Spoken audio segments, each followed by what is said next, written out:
গরম দেখে খাও। দেখুন আমি শিম সেদ্ধ করে নিয়েছিলাম আর কাঁচা রেডি হয়ে গেছে। অতটা শিম দিয়ে করলাম, দেখুন কতটুকু। এই দেখুন পুরো বরফের পাহাড় হয়ে আছে, দেখা যাচ্ছে না এখান থেকে। দেখুন আর আজকে আমাদের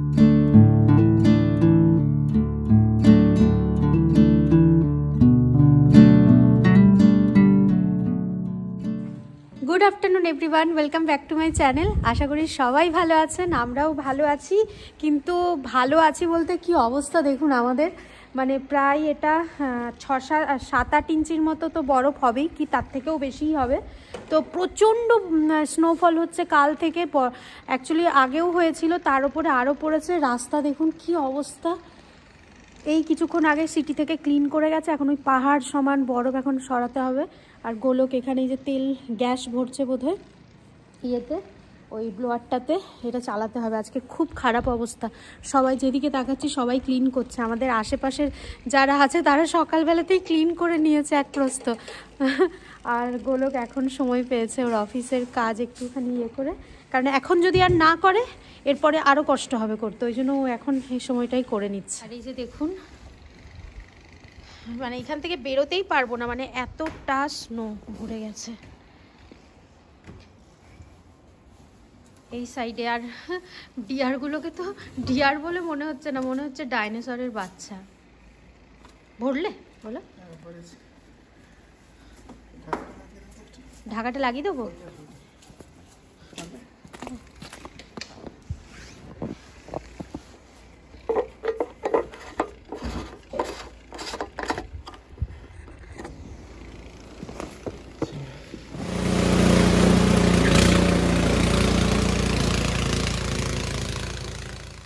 গোলক তো ব্লোয়ার দিয়ে ক্লিন করছে, তার সাথে সাথে আমিও এসেছি ওকে একটু হেল্প করার জন্য।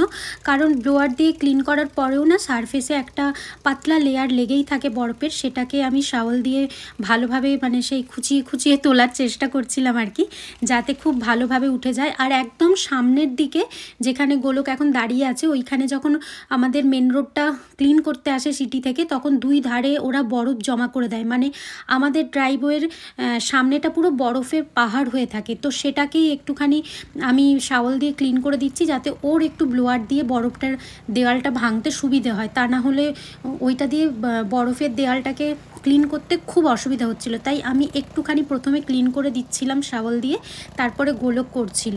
তো দেখুন কীরকম অবস্থা হয়, এরকম বরফের যদি দেওয়াল হয়ে থাকে চারিদিকে, সেটা এই ব্লোয়ার দিয়ে ক্লিন করতে কতটা অসুবিধা হয়।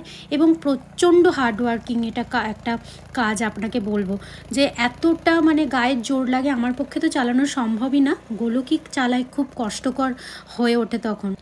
তাই গোলক বলল যতটা পারো করো, বেশি জোর করে করার দরকার নয়, পরে নইলে হাত পায়ে প্রচণ্ড ব্যথা হয়ে যায়। গাড়ি বের করানোর জন্য যতটুকু করা দরকার সেইটুকুই রাস্তা করলো, বাকিটা ও ফিরে করবে। ওকে অ্যাকচুয়ালি এক্ষুনি কোথাও একটা যেতে হবে, ওর দরকার আছে, বলল বাকিটা আমি ফিরে এসে সাথে সাথে করব। তো চলুন, হয়ে গেছে মোটামুটি, এবার ঘরে যাই। ঘরে ভাবছি আজকে একটুখানি সিঙ্গারা বানাবো, আর এত কাজকর্ম করলাম, একটু সিঙ্গারা খেলে আশা করি ভালো লাগবে। সিঙ্গারা বানানোর জন্য, মানে ফুলকপি সিঙ্গারা বানানোর জন্য এখানে আমি একদম ছোট্ট ছোট্ট পিস করে এরকম আলু কেটে নিয়েছি, আর এখানে ফুলকপিও কেটে নিয়েছি বেশ ছোট ছোট পিস করে, আর কিছু মটরশুঁটি নিয়েছি, আর এইখানে দুটো কাঁচা লঙ্কা আমি কুচি করে এর মধ্যে দেব। তেল গরম হয়ে গেছে, তেলে আমি একটুখানি কালো জিরে ফোড়ন দেব, আর একটু সামান্য জিরে ফোড়ন দেব। কালো জিরে আর জিরেটা একটু ভাজা ভাজা হয়ে এলে আমি হলুদটা অ্যাড করে দেবো, কারণ আলুটা দেবো তো তেল ছিটতে হবে একটু, সেই জন্য আমি একটু হলুদটা অ্যাড করে দিলাম। এরপর এই কেটে রাখা আলুটা অ্যাড করে দেবো।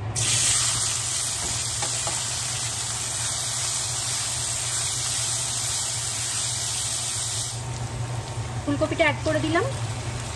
এবার এটাকে খুব ভালোভাবে ফ্রাই করতে থাকবো, যতক্ষণ না নরম হচ্ছে ততক্ষণ এটাকে ফ্রাই করব। কখনো ঢেকে কখনো খুলে এইভাবে করবো। একেবারে পুরোটাই যদি ঢেকে করি তাহলে কিন্তু একেবারে গলে যাবে ফুলকপিটা, যাতে সেদ্ধও হয় আর সাথে সাথে একটু ভাজা ভাজাও হয়। আর যতক্ষণ এখানে ফুলকপি আলুটা ভাজা হচ্ছে ততক্ষণ আপনাদের দেখিয়ে নিই, এখানে একটা ভাজা মশলা তৈরি করে নিচ্ছি। এটা ভাজা হয়ে গেলে ফুলকপিটা তার মধ্যে এই মশলাটা মিশিয়ে দেবো লাস্টে, তাতে একটা খুব সুন্দর ফ্লেভার আসে, খেতেও খুব ভালো হয়। এখানে দেখুন আমি কিছু তেজপাতা নিয়ে নিয়েছি, ধনে নিয়ে নিয়েছি, গোটা ধনে, গোটা জিরে আর শুকনো লঙ্কা। এটাকে আমি একটুখানি ড্রাই রোস্ট করব, করে এটা মিক্সিতে পাউডার বানিয়ে নেব।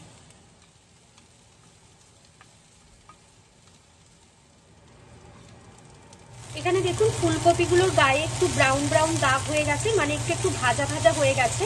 এবার আমি কেটে মটরশুঁটি আর যে কাঁচা লঙ্কাটা কেটে রেখেছিলাম সেটা অ্যাড করে দেব।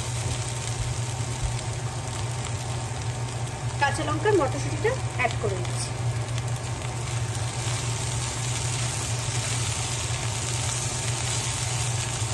শীতকালে এরকম ফুলকপির সিঙ্গাড়া খেতে যে কি ভালো লাগে, শীতকাল এলেই আগে মা বানাতো বাড়িতে।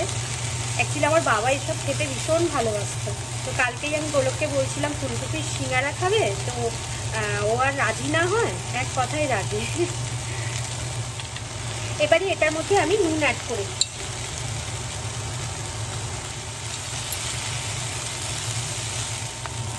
এবং আলুগুলো সেদ্ধ হয়ে গেছে, ফুলকপিও হয়ে গেছে। এবার একটু মাখা মাখা হয়ে গেলেই হয়ে যাবে। ঠিক আছে, এবার এর মধ্যে আমি ওই ভাজা মশলাটা অ্যাড করে দেব।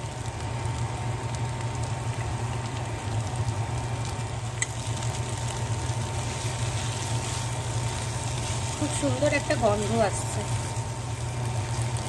হয়ে গেল সিঙ্গাড়ার পুরটা বানানো।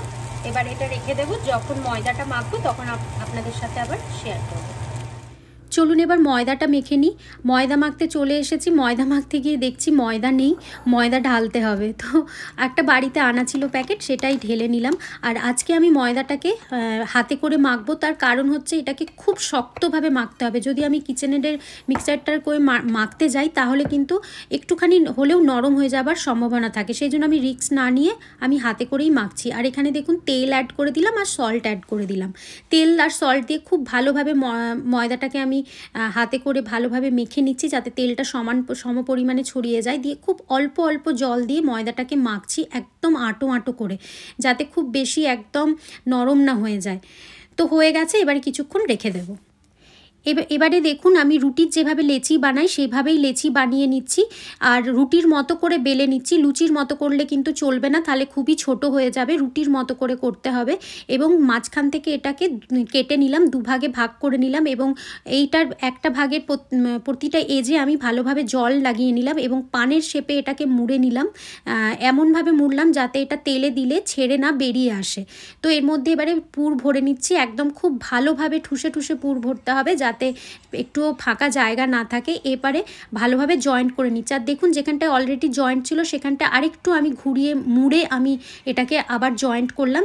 তাতে কি হয়, আপনি যখন সিঙ্গারাটাকে বসাবেন তখন সিঙ্গারাটা খুব ভালোভাবে বসবে, স্টেবল থাকবে, পড়ে যাবে না। তো শেপটাও খুব সুন্দর আসে তার ফলে। আপনারা যদি এইভাবে বানান তাহলে দেখবেন আপনাদেরও শেপগুলো খুব ভালো আসবে। নইলে অনেকের প্রবলেম হয় যে সিঙ্গারার শেপ ঠিকঠাক দিতে পারে না। তো দেখুন কেমন হয়েছে অবশ্যই কমেন্ট করে জানাবেন শেপটা। আর এক এক করে আমি সব সিঙ্গারাগুলো বানিয়ে নিয়েছি। মনে হচ্ছে না দোকানে যেভাবে বানাই সেই রকমই হয়েছে না? তো আমার তো বেশ ভালো লাগছে, এইভাবে আমি শিখেছিলাম, তো এটা ভীষণই কাজে দেয়। এইভাবে যদি আপনারা বানাতে পারেন তাহলে দেখবেন আপনাদেরগুলো খুব সুন্দর হয়েছে।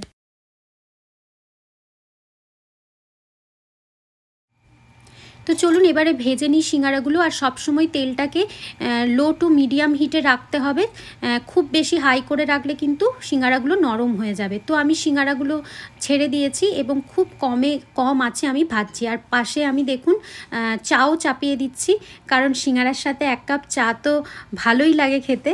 আর বিকেলবেলাতে এমনিও আমরা চা খাই। আর এখানে দেখুন সিঙ্গারাগুলো এক পিঠ হয়ে গেছে, দেখুন গোল্ডেন ব্রাউন কালারের হয়ে গেছে। তো আমি পাল্টে দিলাম আর হয়েও গেছে। এবার আমি তুলে নিচ্ছি আর সুন্দর হয়েছে দেখুন, একদম আমাদের যেরকম দোকানে বিক্রি হয় ঠিক সেই রকম।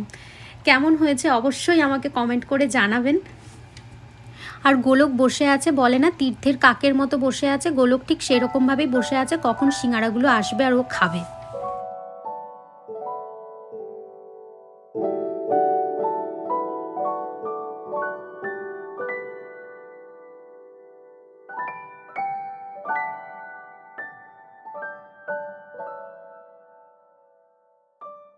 নাও খাও, না খেয়ে আমাকে রিভিউ দাও কেমন হয়েছে সেটা বলো। গুলো একটু কামড়ে গেছে, সব গরম। হাতও দেওয়া যাচ্ছে না, এত গরম।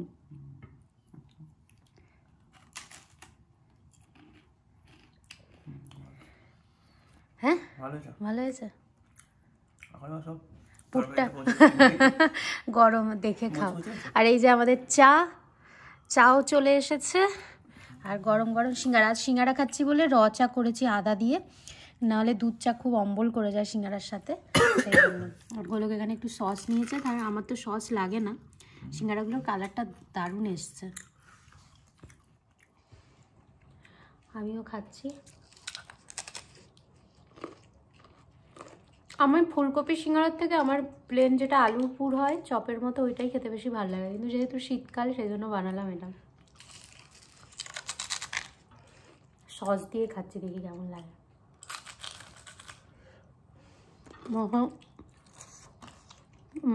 মটরশুঁটিটা দেখা যাচ্ছে, ভালো লাগছে, দারুণ হয়েছে, দারুণ। একবার অবশ্যই ট্রাই করে দেখবেন, দারুণ লাগে, দারুণ। একটু মেহনত আছে, তবে আমার আজকে মেহনত সত্যি একদমই লাগেনি। অল্প বানালে মেহনত একদমই লাগে না, যখন অনেক বানাতে হয় তখনই লাগে। একবার অবশ্যই ট্রাই করে দেখবেন। Good morning everyone. আজকে হলো নেক্সট ডে। কালকে যেখান থেকে ব্লগটা শুরু করেছিলাম আজকে আবার সেখান থেকেই শুরু করছি। কালকে গোলক অত ক্লিন করলো, তো আপনাদের পুরোটা দেখাইনি ক্লিন করা, কারণ গোলক সেই মুহূর্তে জাস্ট গাড়িটা বেরোবে সেই রাস্তাটা বানিয়ে সেইটুকুই ক্লিন করে ওকে একটু যেতে হয়েছিল বাইরে, তারপরে ফিরে এসে আবার পুরোটা ক্লিন করেছিল, সেই জন্য আপনাদের সাথে আর শেয়ার করিনি। কি লাভ হলো এই দেখুন কি অবস্থা, আবার সেম জিনিস। আর দু সাইডে এত বরফ জমে গেছে না, যখন গাড়িটাকে বের করছে তখন দু সাইডটা দেখা যাচ্ছে না যে অন্য গাড়ি আসছে কিনা। আমার মাঝে মাঝে কি মনে হচ্ছে জানেন, আমি মনে হচ্ছে যেন আলাস্কাতে চলে এসেছি, এত বরফ, এত বরফ, বাপরে বাপ, গাড়িই দেখা যাচ্ছে না। আরে এইবারে এত কেন স্নো হচ্ছে আমি জানি না।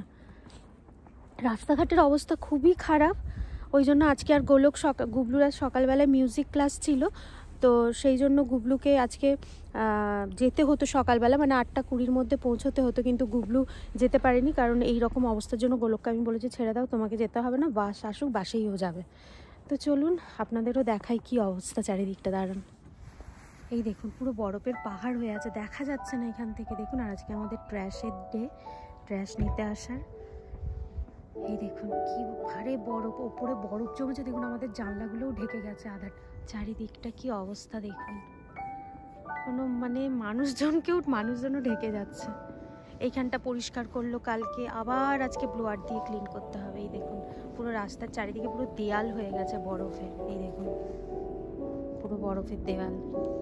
আর ওইদিকে আমার ছোট্ট ছোট্ট হরিণ নয়, ডাইনোসরগুলোকে দেখুন, ওদের ডাইনোসরই লাগছে।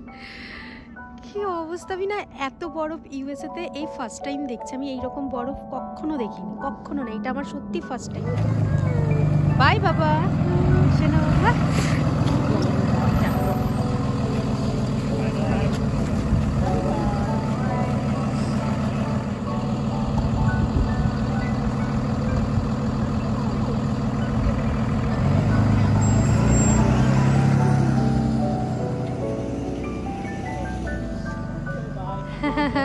Yeah, have a good day.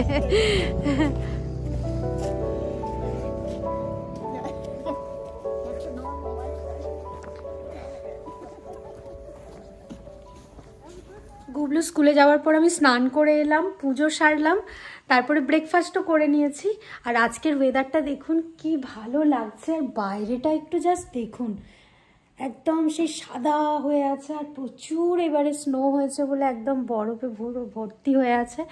আর যতই বরফ থাকুক, কিন্তু যখন এই রোদ ঝলমলে দিনটা দেখি না, রোদটা এসে পড়ে বাড়ির ঘরের চারিদিকে, তখন মনটা অটোমেটিক্যালি ভীষণ খুশি খুশি হয়ে যায়। তা না হলে যেদিন রোদ ওঠে না, সেদিন আমিও পুরো চুপসে যাই একদম, আমারও আর ভাল লাগে না, মানে আমিও আর আমার মাথার মেশিন আর কাজ করে না সেদিন।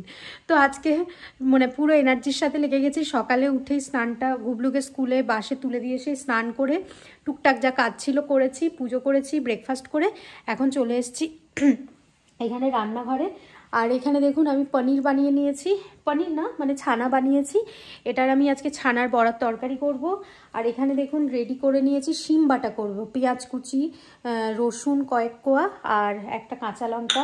এখানে পটল বের করে রেখেছি, একটু বড় বড় পটলগুলো এনেছিলাম, পটল ভাজা করব, পটল ভাজা খেতে খুব ভালো লাগে। আর এখানে দেখুন শিম সেদ্ধ করতে দিয়ে দিয়েছি অলরেডি, শিম সেদ্ধ হচ্ছে। আর আমার চুলটা দেখুন, এবারে চুলটা কেটেছি, আমার পুরো একদম সত্যানাশ করে দিয়েছে চুলে। যাই হোক, আমি যেরকম ইনস্ট্রাকশন দিয়েছি সেভাবেই কেটেছে, কিন্তু একটু বেশি ছোট হয়ে গেছে। আর গোলক আমাকে বারবার দেখছে আর বলছে তেরে নামের মতো, তোমাকে সেই তেরে নামের সলমান খানের মতো লাগছে, করে দেবো। তো চলুন আগে কাজ কিছুটা এগিয়ে নিই, কাটা বাটা যা যা করার আছে করে নিই, একদম রেডি করে নিয়ে আসছি আপনাদের সাথে শেয়ার করব। এখানে দেখুন আমি শিম সেদ্ধ করে নিয়েছিলাম, আর কাঁচা লঙ্কা দিয়েছি একটা, আর রসুন কুচি দিয়েছি দুটো। আর এইখানে আমি একটুখানি পেঁয়াজকে বেরেস্তা বানিয়ে নিচ্ছি, ভেজে নেব, লাল লাল করে পেঁয়াজটাকে ভেজে নেব। এবার আমি তেলে দুটো শুকনো লঙ্কাকে ভেজে তুলে রাখবো, এটা পরে কাজে লাগবে। এরপরে আমি এই তেলেই আমি একটুখানি রাঁধুনি ফোড়ন দিয়ে দেবো, রাঁধুনি ফোড়ন দিলে খুবই ভালো লাগে, আপনারা একবার বানিয়ে দেখবেন। আর রাঁধুনি ফোড়ন দেবার পর তারপরে যে সেদ্ধ করা শিমটা রাখা ছিল সেটাকে আমি একটা কাঁচা লঙ্কা, 2 কোয়া রসুনের সাথে মিক্সিতে ভালোভাবে পেস্ট বানিয়ে নিয়েছি, সেটা দিয়ে দেবো এবং এর মধ্যে একটুখানি হলুদ গুঁড়োও দিয়ে দেবো। এবারে এটাকে একদম ড্রাই করে রান্না করব, মানে একদম ড্রাই করে নেব যাতে এর মধ্যে একটুও না জল থাকে। তো হয়ে যাবার পর এর মধ্যে আমি একটু শুকনো লঙ্কা আর যে ভেজে রাখা পেঁয়াজটা মানে বেরেস্তা ছিল সেটাও অ্যাড করে দিচ্ছি, এটা কিন্তু একদম লাস্টে যখন হয়ে আসবে তখন। মাখা রেডি হয়ে গেছে, অতটা শিম দিয়ে করলাম, দেখুন কতটুকু হয়ে গেছে। আর একটা শুকনো লঙ্কা এটা দিয়ে আমি গার্নিশ করেছি। আর এই শুকনো লঙ্কাটা ভাতে যখন খাবো তখন আমি খেয়ে নেব, আমার তো ভীষণ ভালো লাগে। যদিও শুকনো লঙ্কা খাওয়া ভালো না, পেট ভীষণ খারাপ হয়, তবুও মাঝে মধ্যে ঠিক আছে একটু আধটু। এখানে পনিরের তরকারি বসিয়ে দিয়েছি, আলুটা সেদ্ধ হচ্ছে, ভাতও বসিয়ে দিয়েছি। আর এখানে বেরেস্তাটা ভাবছি একটা কৌটোয় করে তুলে এবার ভাজলেই হয়ে যাবে। এই পটলগুলো শিকাগো থেকে এনেছিলাম, প্রত্যেকটা পটল কচি, কি সুন্দর বড় বড় একটুখানি দেখুন, নইলে এখানেরগুলো তো আরও ছোটো ছোটো হয়, এইটুকুটুকু হয়, এগুলো তাও একটু বড় বড়। আর এখানে দেখুন আমি কিছু শিশিকে গরম জলে ভিজিয়ে রেখেছি, এগুলো ধোয়া ছিল, কিন্তু এই যে এই স্টিকারটা এটা কিছুতেই যেতে চায় না যতক্ষণ না একটু গরম জলে ভিজিয়ে। এখানে দেখুন আমার জবা গাছে আবার কুড়ি এসছে, এই দেখুন অনেকগুলো কুড়ি এসছে, এইখানেও এসছে, মাঝখানে কুড়ি একদম হচ্ছিল না, যা কুড়ি আসছিল ড্রাই হয়ে যাচ্ছিল, বুঝতে পারছিল না, মাটিটা বোধহয় শুকিয়ে যাচ্ছিল ওই জন্য। আর বেলি গাছেও কুড়ি আসছে, এই দেখুন বেলি গাছেও আবার নতুন পাতা এসছে, যেই আবার কুড়ি আসছে। আর বাইরেটা দেখুন জাস্ট পুরো সমান হয়ে গেছে, আমাদের সিঁড়িটা পুরো ডুবে গেছে দেখুন, প্যাটিওটা একদম পুরো ওই পাঁচিলটা অবধি একদম চুইয়ে চলে এসছে, ওয়ালটা অবধি বরফ ঢেকে গেছে। আজকে রান্নার পর হাতে একটু সময় ছিল, তাই ভাবলাম এই জারগুলো অনেক দিন ধরে রাখা ছিল, মানে যে সসের যে জারগুলো কাঁচের সেগুলো আমি ফেলে দিই না, ইউজ করি, সেই জন্য এগুলোকে ধুয়ে ভালোভাবে জলে ভিজিয়ে রাখছি যাতে এর ওপরে যে স্টিকারটা আছে সেটা উঠে যায়। আর দেখুন আজকে ভাবলাম সিঙ্কের এই এরিয়াটাও একটু পরিষ্কার করে নিই, কারণ এখানটাও দীর্ঘদিন ধরে ভালোভাবে ডিপ ক্লিনিং করা হয় না, তাই আজকে পুরো সিঙ্কটা এবং সিঙ্কের চারিদিকটা ভালোভাবে পরিষ্কার করে নিচ্ছি। তো চলুন আমার আজকের মতো কাজ শেষ, অনেক বড় হয়ে যাচ্ছে ব্লগটা, তাই ভাবলাম এখানেই শেষ করে দিই। আপনারা সবাই ভালো থাকবেন, সুস্থ থাকবেন। আর আমার এই ব্লগটা যদি ভালো লেগে থাকে তাহলে অবশ্যই একটা লাইক করে দেবেন, শেয়ার করবেন, কমেন্ট করবেন। আর যারা আমার চ্যানেলে নতুন ফ্রেন্ড তারা কিন্তু অবশ্যই সাবস্ক্রাইব করে দেবেন। আবার দেখা হচ্ছে নেক্সট ব্লগে, আজকের মতো বাই বাই।